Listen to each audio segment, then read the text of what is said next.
essa é basicamente nossa última aula, certo? Nela eu vou falar um pouco sobre o que a gente vimos, né? Que foram as transformações gasosas.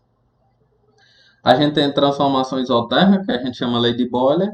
Tem a transformação isobárica, que a gente chama lei de Gay-Lussac. E a isocórica, que a gente chama lei de Charles, certo?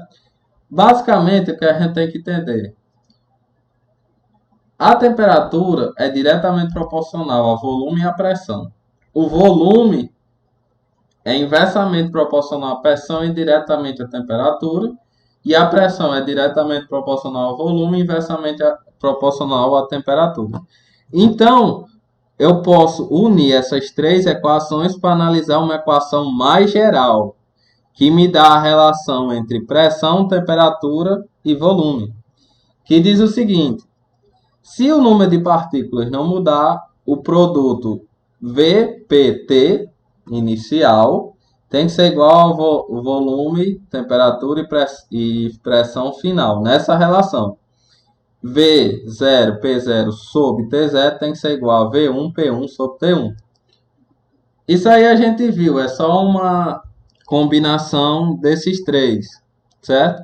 Então, basicamente, se eu aumento a temperatura, pressão e volume aumentam juntos. Claro que não vai ser mais aquela relação direta, propriamente dita, de um dobra, o outro dobra. Mas se eu aumento a temperatura, as duas de cima aumentam. Se eu aumentar uma de cima, a outra que está em cima, por exemplo, se eu aumentar o volume, a pressão diminui e a temperatura aumenta. Em qual quantidade eu não sei, mas eu sei o seguinte: se eu souber o volume, a temperatura e a pressão final, dá para eu descobrir os outros, se eu tiver um ou outro. Como assim? Isso aqui eu sei, é como o sistema começou. E depois eu sei o volume e a pressão, então eu posso achar a temperatura. Só aplicar na equação. Cuidado que isso é para o número de partículas não mudar.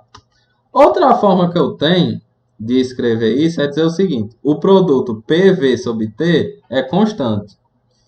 Ou seja, o sistema ele vai se arrumar de tal jeito que esse produto se mantenha constante. E isso se o número de partículas não mudar. Caso o número de partículas não mude, eu posso representar assim. E essa constante, ela está ligada justamente a isso.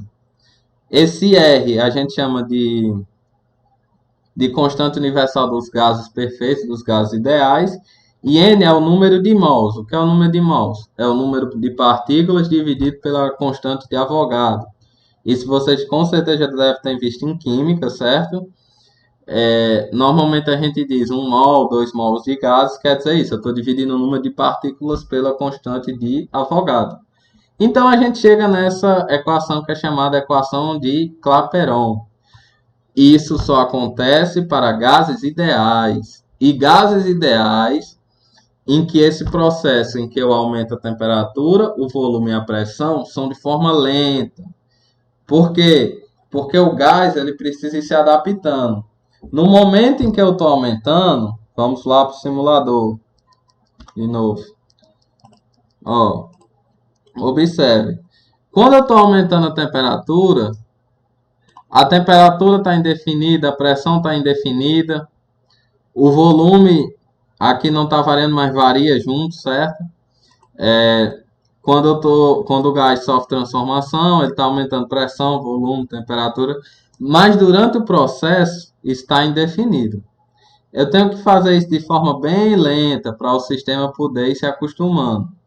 Aí sim ele obedece àquela lei. Observe que quanto maior for a quantidade de partículas, também influencia. Quanto mais, se eu reduzir as partículas, essa relação de volume, pressão e temperatura muda, certo? Vai mudar de alguma forma. E é justamente isso que a lei dos gases ideais está nos mostrando, uma relação entre pressão, volume, temperatura e o número de partículas, certo? Porque se aumenta o número de partículas, acontece uma mudança tanto de volume, quanto de temperatura, quanto de pressão. Então, para caracterizar o gás, a gente tem que ter além das três informações, que é pressão, volume e temperatura, é bom a gente ter também o número de mols que o gás possui para a gente poder fazer essa análise. Sabendo disso, a gente pode usar essa equação de Clapeyron. Ela basicamente resumiria as três transformações que eu falei. Mas eu quis construir essa equação com vocês. Normalmente, alguns professores dariam logo essa equação, porque ela serve. Você pode analisar tanto volume, temperatura, volume, pressão e temperatura constante, certo? Se você fixar o volume, veja que a temperatura aumentando, a pressão aumenta, fixei a temperatura. Se o volume aumenta, a temperatura aumenta. Se eu fixar a temperatura, se a pressão aumentar, o volume diminui ou vice-versa. Ou seja, com a equação de Clapeyron, eu resumia tudo que eu expliquei.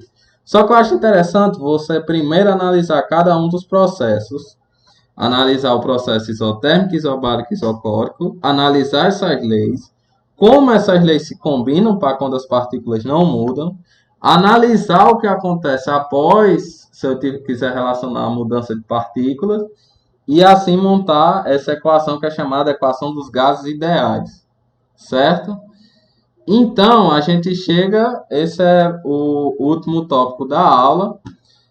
Aqui está a definição do que é o número de mols. Caso vocês tenham dúvida, vocês voltem aqui, certo?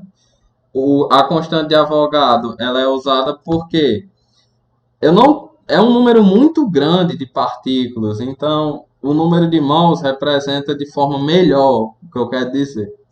E a constante universal dos gases, ela é dada em Joule por mol Kelvin ou caloria por mol Kelvin ou graus Celsius. Enfim, isso é uma constante que qualquer problema tem que lidar. Você não tem que saber decorada. É bom saber só isso.